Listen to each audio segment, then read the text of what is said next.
Seriously, I want to know. What are you thinking?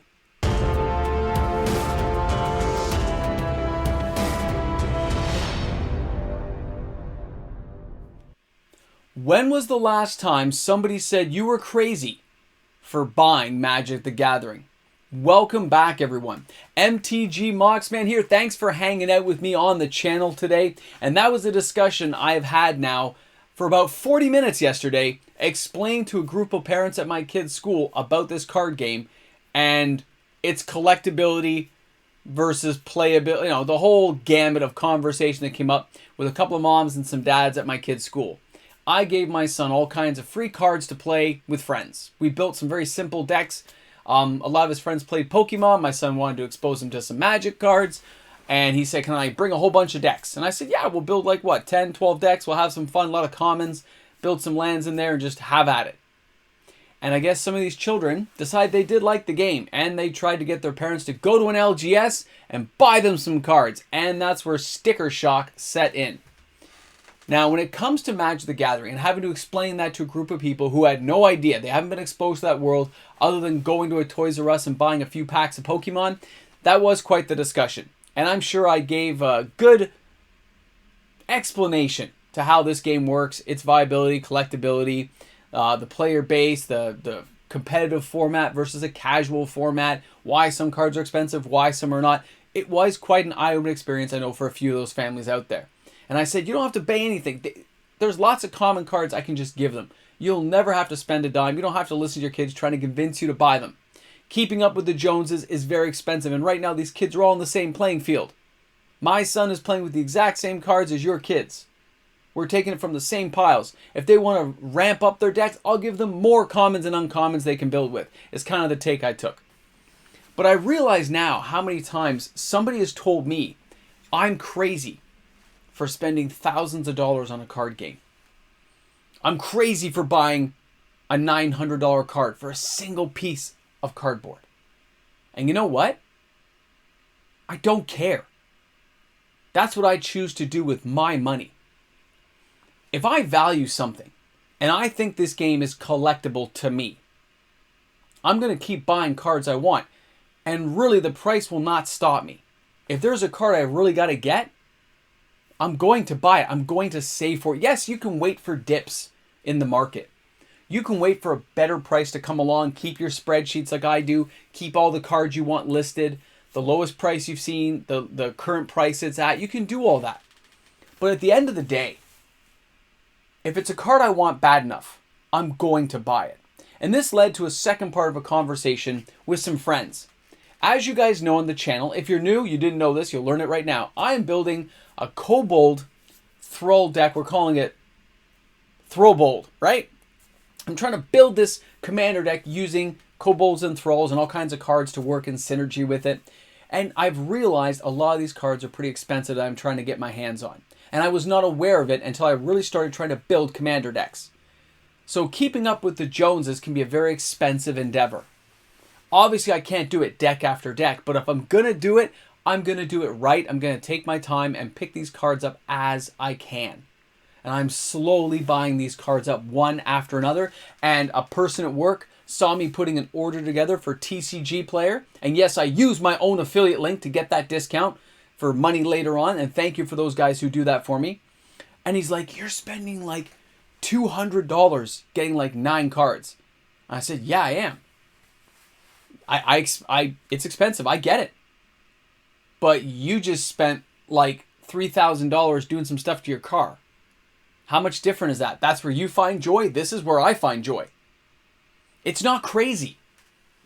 When you have a passion of something you enjoy and love, as long as you're doing it responsibly, not putting friends or family at risk. You got to take care of your family. You got to pay your rent, feed your bills, eat your food, get your stuff done. Okay? You got to do the basics of life. If you have leftover money that you choose as disposable income to buy Magic cards with, I know some friends who think I'm totally, wow, like I can't believe you do that still.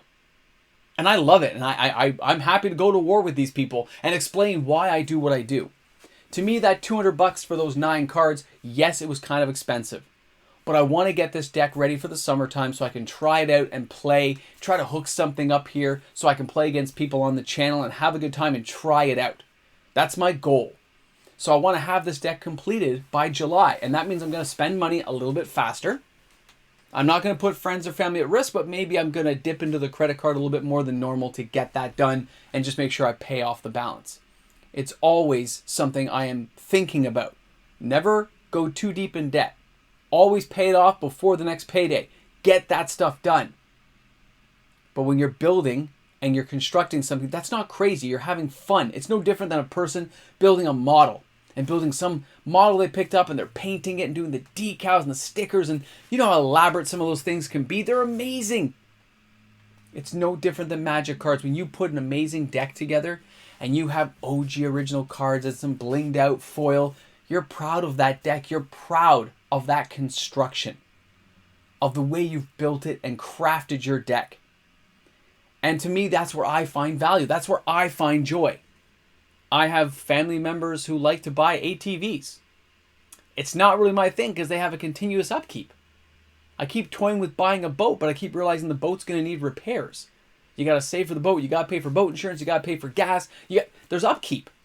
But when I buy a deck of Magic cards or I buy cards, other than storing them, which I have to live in this house anyway, there'd be no difference in what I'm doing. It just sits there. It doesn't hurt anybody. It doesn't take up any more space than anything else I do, which is awesome. So when I have that debate and I break those conversations down with friends, they kind of see my point. I can see it. Like, they're kind of like, yeah, I guess so. But they still think it's nuts because it's a piece of cardboard. And then I just start referencing, because a lot of these guys are hockey fans, you start referencing some old hockey cards and how expensive a Wayne Gretzky rookie would be, Mario Lemieux, a Sidney Crosby. Look at those cards. Look how much they're going for. Am I really that crazy to want a card like that? How about Superman #1, Action Comics, right? Detective number 27, first appearance of Batman. It is no different. So when you're finding value in something, be it a reserve list card that you love and you want to collect that reserve list card, you want to build a deck based on certain reserve list cards, or maybe you're into the modern format or standard, Commander, of course.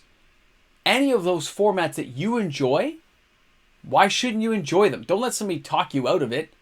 As long as you're not hurting anybody, like I've said, like keep within your budget and keep your risk low. I'm tired of, I gave up a long time ago trying to convince everyone that what I was doing was fine. I had a hard time with my wife for a number of years until my wife saw that I can make money doing it. I never seem to tap into anything I don't already have. She gave up a long time ago and understands now. Right? If you have a partner who's supportive and understands what you're doing, and hopefully that partner participates. My wife doesn't play, but when you look at that, you say, okay, I get that. And some people do start to understand it. And that's when you start getting people on your side and saying, it's an amazing game. When you buy a board game now, those specialty board games for $150, you're going to have that board game for dozens of years. You're going to be able to, if you take care of it, you're going to be able to enjoy it and play it year after year. No different with Magic cards, is it? Really? You don't have to collect Magic as an investable tool, right? You can just play the game. Buy a couple of starter decks and have at it. Like buy one of the arena kits. What is it, $10? Play a couple of decks, you're set to go, right? Everyone knows that. Anyone who's been around the game for a while. But as your passion, or if you really start to get into this game, you will start picking up more cards. And over the years of playing it and expanding your collection, just like anything else, you might find a passion there. You might fall in love with the cards you start to collect. Not everyone collects Reserve List. Not everyone collects cards for Commander. Not everyone plays Modern or Standard, Pioneer. Right? They choose the formats they enjoy playing. They usually have a group of friends they play with. And sometimes they interchange different formats for fun. I've seen that happen lots of times, where you might go into Standard for a while, then leave it and go back into Modern. I get it. But I'm not going to have anyone anymore talk me out of doing the things I love. As long as I do it responsibly, I stay on track with what I want to spend and don't go over budget. I gave up listening to those people a long time ago. When somebody says it's crazy about the reserve list, it should be abolished, people are entitled to their opinions. People who want to expand the reserve list, like I do. We're all entitled to our opinions, and all I can do is lend my argument, and you can lend your argument, and hopefully we come to respect each other's positions, or maybe one of us gets influenced by the other side. but I really stopped having the negative Nellies out there. I gave up telling them, for them telling me what to do. It's not going to happen anymore. So these families out there, I said, don't worry about it. You can go ahead. I'm going to give your kids decks if you want. If you don't want them to have a deck for my son, that's fine. But just picture like a card game that they can play at school and have some fun with and not hurt anybody. If the cards get lost or trashed, I don't care. I can replace them. Doesn't cost a dime. And you don't have to take your kid to go and buy some expensive cards to enjoy the game. And you know what? If these kids out there, if people start small and build into something they love, it's no different than people who collect board games. I have friends of like all the different Star Wars board games and the different Monopolies, like Lord of the Rings Monopoly. I have friends who collect all that stuff. The Halo board game. I get it. Everyone's got a passion for something out there. And whatever your passion is, maybe it's Warhammers, maybe it's Gundam, maybe it's Robotech, maybe it's He-Man. Whatever it is. I have friends who collect shoes. We all have those things we like to collect. And a lot of us, on this channel particularly, we happen to love Magic cards. Reserve list, non-reserve list, no matter what it is, we are a community. I'm not going to have somebody out there telling me not to buy something and not enjoy something I love. And you shouldn't either. Guys, I hope you loved the video today. I hope you pick the cards you love and enjoy in the game and continue to have a good time playing Magic the Gathering. Looking forward to seeing your comments, guys. Have an awesome day today, wherever you are in the world of Magic. Hi, everyone. Just a reminder, videos like this are only possible because of the Patreon support I receive from all the fantastic patrons on the channel. Thanks again to each and every one of you.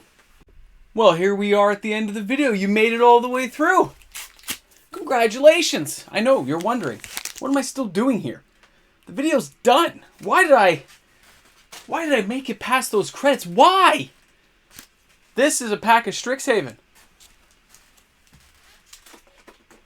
It went into the 10K box. That's right. Pack of Strixhaven is now in there. For those of you who didn't know, the 10K box could be important when we get to 10,000 subscribers. You might want to know what's in the box, because we are getting closer and closer to the rules of the 10K party. Who knows how long it'll take to get to 10K. But the rules are happening. They're coming at 9,000 subscribers. So we are what? 500 away from getting to the rules. We're getting closer, guys. It's pretty epic stuff. So that's why you were here at the end of this video. So you could hear all that nonsense coming out of my mouth about a 10K box, 500 subscribers away, and that we're all still here. I hope you guys are having an awesome day.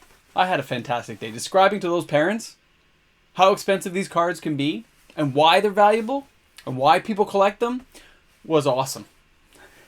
It really was. Kind of blew my mind a bit because, a few of them really did get it and a few were just like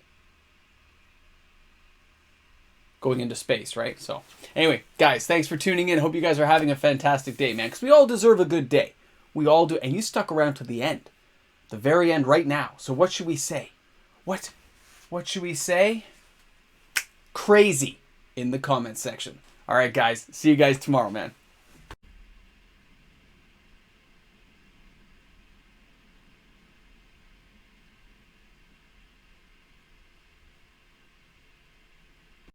What, you're here at the after credits? You're still here? That's crazy. I can't believe you made it this far. Everyone gives up. Everyone goes home. We are going to open right now Zendikar Rising. Why? Because we can. I'm not going to tell people, tell me what I can and can't spend my money on. It's not going to happen. If I likey, I likey. Ready? Here we go. Here we go. We got a Merfolk Falconeer. Then we got the Spoils of Adventure. Because, the party mechanic, they never really finished off for us. Isn't that true? Yeah. All right. We got the Akorum Warrior. Warrior. Because I like that name. Are you ready? Here it is. Here it is. Hey! We got Rolling Vortex. I can't wait till that thing rotates out. That thing has just been brutal to me sometimes. And you know what? We're going to put the Rolling Vortex in the box as well. Rolling Vortex went into the 10K box. Why? Because I can. That's how we roll it, man. We opened a pack for no other reason than to open a pack and put another card in the 10K bin. Because it could be important. All right, guys. Have a great one. This is the end. I promise. It's the end.